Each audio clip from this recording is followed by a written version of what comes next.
Welcome to the Business Development Podcast, brought to you by the Global Business Development Association, delivering the strategies and tactics to boost your career and corporate growth.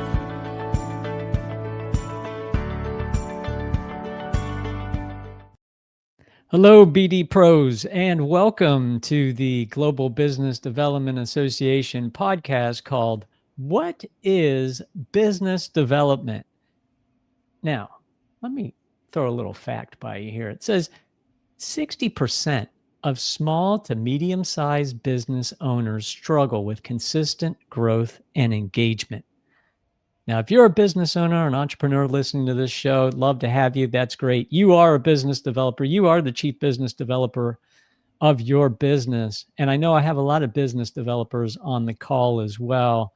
And everybody's always trying to grow their business. Obviously, medium-sized businesses and small business owners really struggle with this. And a lot of people are turning to artificial intelligence. Well, wouldn't you like to have the cheat code on artificial intelligence and help boost your business growth? I bet you would. A lot of people are trying to do that. Well, today we're going to be talking about the latest book that came out. It's called The Age of AI, and it's the art of business development in the age of AI and its innovative sales skills in the 21st century. It's written by our guest today, and our guest is Adnan Bin-mahfouz, otherwise known as Eddie Mahfouz or the Irish Cowboy. Now, Eddie is the business owner of a wonderful business that is providing a lot of consultative services in the business development realm. And, a lot of businesses have pain points like difficulty in maintaining steady revenue streams, developing tailored strategies that align to their business goals, identifying solid opportunities, and finding those roadblocks to overcome them. Well, that's what our guest today is capable of helping you with your business and your business development teams. And his program is the TBS Pro 1 program. But if you don't have access to that program, you can get access to his book. It's on Amazon. And the book is available in Kindle, hardcover, and paperback. And again, it talks about the art of business development in the age of AI. And we all know that business development today demands more than sales skills. It requires strategy, relationships, and the smart use of technology. And his book is a practical 6-week guide that shows you how to combine timeless human strengths with the power of AI to create lasting growth. Well, we would all love to have some lasting growth. And let's get some of that from the Irish Cowboy himself. Eddie, welcome to the show. Thank you. Thank you for having me, Tony. It's a very pleasure to have me, and I love your broadcast. I'm looking forward for a business development, more candidates to come in and join your broadcast. You're doing a great job, man. I love it. Oh, well, thank you. BD is a team sport. We all have to stick together and help each other grow. You're doing that with your book. So tell us, Eddie, first of all, how did you get the name Irish Cowboy? And then second of all, how did you get into the business development profession? And what led you to really write the book? If you could give us a quick, few minutes overview of your origin story. Love to hear it. Great. So you're asking about two things, if I understood you correctly, where the nickname Irish Cowboy came from, and second, what got me in this crazy land called business development. So the Irish Cowboy actually was given to me by one of my mentors that I mentioned in the book. His name is Ed Metcalf. Ed Metcalf at that time was the president of Later Crete International. We were in Texas, in Dallas, the grand opening of our second factory at that time, late 2008, 2007, 2008 at that time. Either way, we're sitting there, we're doing our corporate thing in the meeting room the day before the event, and typing, email, checking on invitation. He looked at me and said, "Hey." I said, "Hey." He said, "What are you wearing tomorrow?" I said, "What kind of relationship we got here? But it's okay. I'm going to have my normal corporate shirt, jacket, whatever." Like, no. You're in Texas now. Get up. So we got up. We go out to the nearest cowboy shop, got me cowboy belt, cowboy jeans, cowboy boots, We get in. The following day, as he come down from the stage, and I'm going up the stage, I think close to 300, 400 people, general contractor, investors, architects, whatever, were up there. I'm going up the steps. Imagine this, he's coming down the steps. He looked at me and said, hey. I said, hey. He said, how are you going to introduce yourself? I said, I'm Eddie, the cowboy. He said, no, no, no. You're Eddie, the Irish cowboy. So, okay. So I get up and I go out there, introduce myself to everybody. I'm the Irish cowboy. A year later, I remember giving me that nickname. I asked him, I said, what is this Irish cowboy is all about?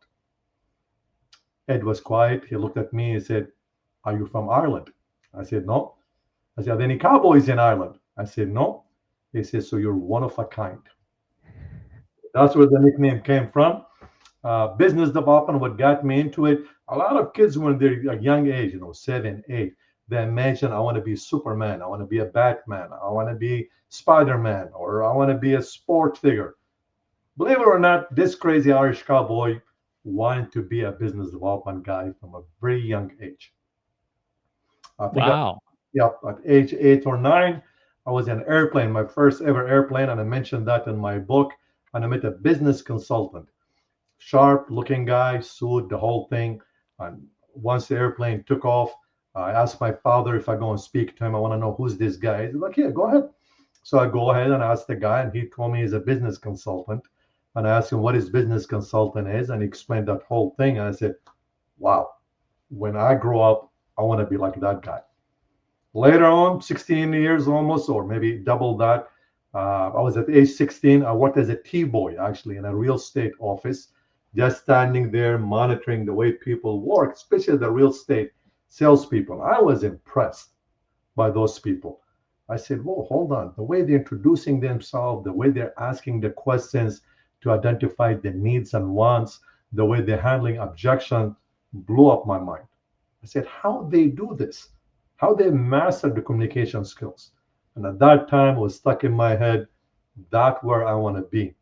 Now, the old days where we refer to them as salespeople, where honestly, I don't think a lot of them exist. Most people now are business development specialists. So that's the story about the both of them. Hope I answered questions for you. Yeah, yeah. Hey, mom and dads, if you're listening out there, don't let your kids grow up to be salespeople. Encourage them to go into the amazing field of business development, just like Eddie did so early on. Wow, Eddie, I love that story. I Thank love the Irish cowboy origin story as well. So tell me, what drove you to write the book? Very good question. Like you, like a lot of professionals who are always looking to improve our skills, enhance our skills. I read a lot of books, a lot of books. Books came in the 50s, 60s, 70s, 80s, 90s, 2000 till now. And I realized that majority of these books, actually, when they were written, they were actually more focused of the author point of view and some kind of a pitch that they want to teach other people in. Nobody actually look at the other way, to the other side, the reader themselves. How does readers or people looking for self-improvement? I have a lot of people who bought the book, who doctor, nurses, accounting, in different professions than business development. And they actually had a lot of benefit of reading this book. When I wrote the book originally, honestly, it was to call The Art of Business Development. That's it. Then in the end of 2024, which took me almost 3 years to write this book, surveying people around the planet, Thailand, Australia, Europe, Africa, Middle East, United States, I started asking these people, when you are reading a book and the goal of the book is improving your skills, how do you read it versus how the author is writing it? So I understood at that time, and I'm one of them, and probably you're one of them, is most of the books, unfortunately, great books, build my personal foundation reading these books out there, but they're outdated. They're more of a person telling another guy, this is the way you handle objection. Hey, this is the way you can do presentation. Well, nobody present anymore. People are storytellers now. People are not selling anymore, they're adding value. So we went in, me and my team at that time at TBS Pro One, we started surveying, how do you read? How much time do you spend in reading? and what it takes for you to retain this information. And we found that the majority of people, when they're reading at a global level, even in Germany last week when I was there for the book largest exhibition, and I was confirming that information even with other people, different languages, different background, that people only willing to spend an hour to 2 hours a week in reading a book related to self-improvement. Number two, they're always looking for a book that can engage them. Number three, they were looking for something that can ensure, did I comprehend the skills or not? So what I did is I wrote the book in a format that takes you 6 weeks to read, hour and a half a week, engaging by putting it instead of informative to a workshop format where you are tasked to, once you finish one of the skills, to submit the homework to yourself prior to moving on.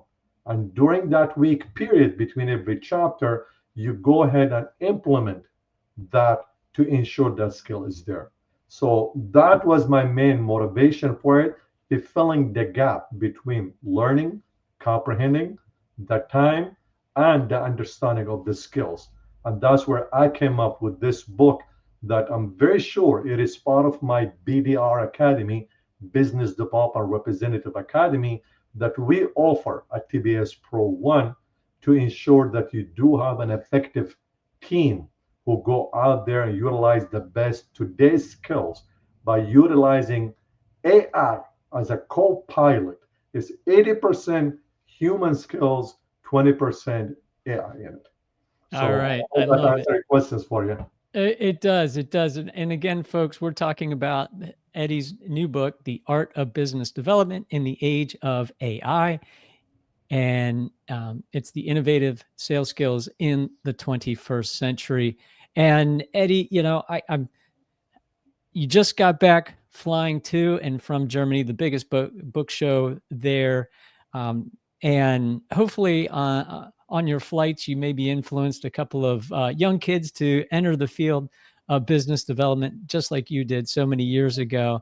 And I think there's also, it's interesting to hear people only willing to commit an hour or two a week to read a book that advances their capabilities. And this one is, I'm really looking forward to jumping into. I think most people only are willing to listen to a podcast for about 20 to 25 minutes. So with no further ado, let's jump right into it. And let's take a look at the top 3 tactics from your book. Can we do that?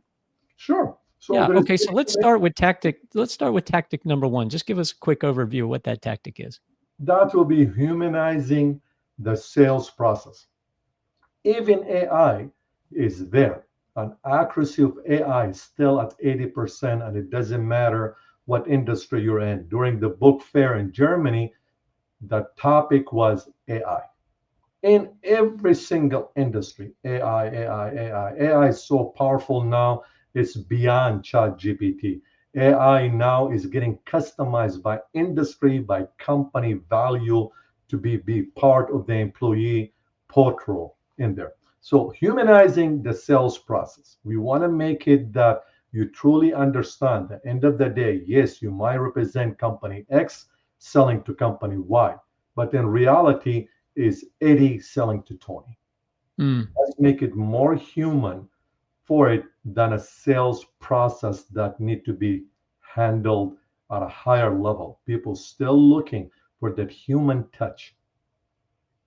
Yeah, I agree with you. I think there will be a lot of professions that will disappear very soon, just as happened. I remember during the, the automated tools of the client server environment back in the 80s. There were professions like draftsmen that disappeared overnight, because you had CAD software that replaced them very quickly. Nobody needed to draw blueprints anymore. And I think we're going to see that happen very quickly for a lot of these transactional activities. But business development, if you're doing it right, you're trust building, and that's human to human, and it's not transactional. And so I think this is what you're saying is, look, BD will not go away, because at the end of the day, BD is storytelling. And if we project into the future, where I think everything is going, we're going to end up where humans started, which is sitting around a campfire, covering each other's back with high trust, and telling stories that for generations we all learned from because they help us survive and thrive together. And this is fundamentally what we do as business developers. We are the storytellers, just like Eddie, the Irish cowboy, just told you his story. You'll never forget that story now. Every time you hear about Eddie, you're going to think Irish cowboy because he's one of a kind. And that's what we're doing. We're helping each of our prospects and clients become a one of a kind success in their industry and their profession. And we are their wingman, their buddy, their partner. We're helping them do that, helping them become the hero of their customer journey. So, Eddie, really powerful stuff there. Let's jump into tactic number 2. You know, tactic number 1 was great. I think what you're saying is, look, the BD leader should be looking at the whole process of BD engagement, sales, marketing, the whole customer journey, and saying, okay, what can we automate reliably? Okay, because you also made the point that there's some unreliability in artificial intelligence, but let's face it, there's a lot of unreliability in humans too. So let's take it easy on AI, expecting perfection out of it. So you always want to check. And this is where the human is involved, the business developer is involved to say, okay, we automated this, but let me as a human just do the sniff test on this. Does it make sense? And how will it come across to my prospect? Because I'm the human that's reading their body language, that's getting a sense of how they're feeling. The AI can't do that, at least not now. And so, we're the ones doing kind of the sniff test on the AI feedback. And so you're saying, BD leaders should really look at how to automate everything, but then how to use the automation to maximize the human-to-human engagement. So I love that one. Let's jump into tactic number 2. Thank you. So the second tactic I have is adaptive communication. Adaptive communication is basically speak to me in the same language. You do not go, and I have one of my clients now actually who's a manufacturer and distributor also of oil and truck parts. Well, you're going in speaking honestly to a service mechanic. God bless them. They're very talented, great people. But you don't want to go in there from the beginning dressed up with whatever I'm wearing right now. You don't go with a dress-up suit to go and talk to a mechanic. They're busy. They want somebody who can connect with them in the same level. Even the language you use, the vocabulary you use when you communicate with that person, be sure you're on the same level. A lot of this stuff that I'm saying, some people might mention in the past in their books. But one of the biggest things that I hear from people about my book is, Eddie, you're keeping it real. You're keeping it at our level. You're not using fancy words that people use, God bless them, banker, real estate, broker, whatever. You're speaking to somebody who work with their hand, who need you to look like them to communicate with them. So adapt to their communication style, whether it's the physically, the verbally, the eye contact, something to connect with them. A lot of customers do not like to speak to somebody. I remember a quick story. I was in Minnesota and I was working for a building product company. We went to this retailer who sells flooring industry, and I walked in with a tie because I just came from an architect sales rep visit. And the architect, you got to dress up for them with a tie. When I went in there, you know what is the first thing this guy asked me to do, Tony? What's that? Give me your tie, otherwise I will not see you. And he literally, Tony, took my tie, and he had a wall. At that time, we were standing in the lobby. We went in his office, and in his wall, he had ties of all the people who came in with their business card stapled to it up in the wall. Oh my gosh, I love it. I love it. Yeah, a guy who That's speaks great. to homeowners, and he came in a suit and tie, dressed up like, how you doing?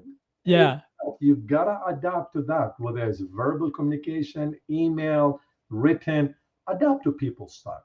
Yeah, and here's what I love about the AI piece right now, because we're going to get to a point, and I hope we do as quickly as possible, is we will no longer have CRM. We're going to have our AI attendant, agent, whatever you want to call it, writing along with us on these calls where we're engaging one-on-one with prospects and customers. And it's listening to everything. It's taking the notes, all the action items. It's making the entries in the database, right? For all the follow-on actions, next best actions, the stuff that we hate to do because that's just transactional data recording stuff. And it's listening in, and then it will automatically generate the follow-on, whether it's a DM or email to that prospect and go, hey, these are all the great things we talked about today, right? You will not have to write that email. I hope we get to that as quickly as possible. But here's what you're saying. You're saying is you as the human need to watch those communications of the AI and take the tie away from the AI when it starts to write in formal language, right? You need to go. And this is you're going to have as a business developer, I think, you're going to have an AI agent that is your AI agent that works with Eddie, which works with Tony throughout your entire career. And it's going to learn your ICP. You're going to teach it. You're going to teach it. No, don't use those words. Use this word. It is going to be so highly focused in your industry. It will become an asset for you. When you do a job interview, people are going to say, okay, yeah, I met you. That's great. Now let's meet your AI agent, right? Yeah. How many connections does it have? How does it write? How does it write? This is going to be a strategic asset for each one of us individually, whether, and so this is going to be interesting as we move forward. Does your company, your corporation own your AI agent, or do you own those relationships? Because let's put it, pretty clear here. A real strategic asset for business developers is our Rolodex. It's our network of relationships we cultivated over years, painstakingly. These are trusted relationships. Who do those belong to? Those belong to me, right? I'm the business developer that brought those. So the AI agent is just another member of my community, another part of my Rolodex. And so this is going to be fascinating to see how this plays out in the future. But all right, let's jump into tactic number 2. The last one I have is building a continuous growth mindset. Stop going in there. A lot of us been to New York or some major city. You come from the subway, from the train. You got that guy coming out, opening the jacket. What do you need? What do you need? I got watches. I got this. I got this. I got that. That one night starts selling, basically. We're trying to avoid that anymore. A business development specialist always think about continuous growth from the customer's point of view. Not your growth, it's your customer growth. That's where the relationship come in. How can I continue taking my prospect who become my customer now, and now he's my client? And your client always looking for your contribution to help them grow their business. Stop going in and say, hey, this is the flyer of the week. I got tomatoes on special. I got this tools on special, whatever the thing is. And it's all about me, me, me, me. I want money. I want to grow. You really have to go and look at the customer growth. A lot of people have a misunderstanding when they say, hey, why most new businesses, like you said earlier, fail? Because they really focus about themselves. A true new business owner, which is a BDS, is a business owner too. I say that in a lot of my workshop. It's a franchise that you're getting it for free from your company when they hire you to handle that sales for them. You don't have to pay upfront fees. You don't have to come up with equipment or the team. Everything is ready for you. The point is, keep focusing on customers' growth, financial growth. That's the main thing they're looking for. The hat, the t-shirt, let's go golfing, let's go eat is great. But at the end of the day, it's all about numbers. How do I contribute to your growth and to your organization? How do I help you differentiate yourself as among your competitors? So be sure that building a continuous growth mindset is part of your mindset when you go from the beginning, and part of your storytelling, not presenting to that prospect and let them understand, hey man, I'm going to keep it real. You grow, I grow. You don't buy, I don't grow. You grow your business with my tools, with my product, whatever I'm offering you services, then I grow. I don't want to see my purchase with you continue at a flat rate. I want to see you going up, utilizing all the great product and service we're giving you. Get that as part of your intro for them. So this was the last point that I want to deliver in this book. Yeah, I love that, Eddie. The official definition of business development is customer and community advocacy that creates corporate growth. That means we advocate. Our job is to advocate. It's not to sell. That's what salespeople do. All right. You may end up doing some sales functions as a business developer. That's fine. You could be a full cycle business developer and do that. That's great.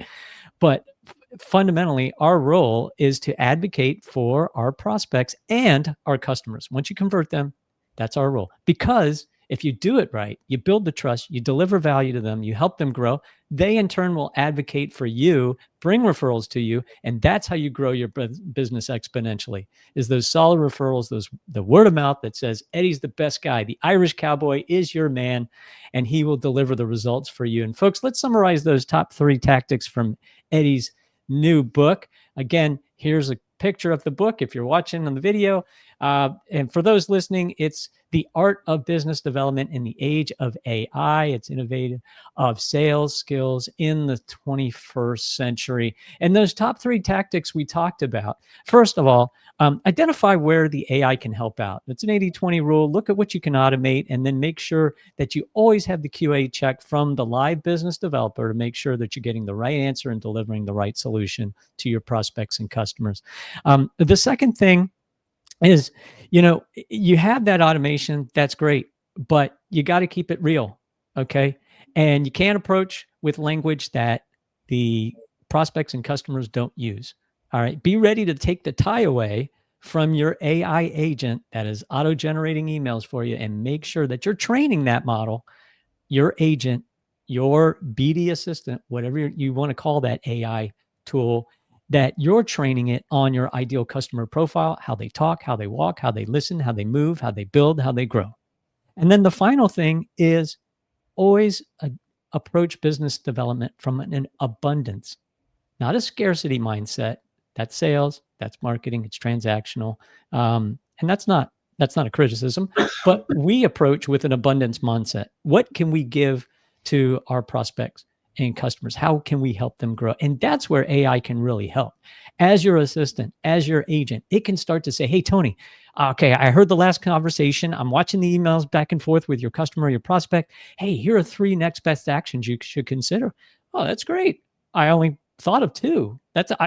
You gave me an extra one. That is a fantastic way to leverage these tools, is to always learn how you can deliver value and help your customers grow.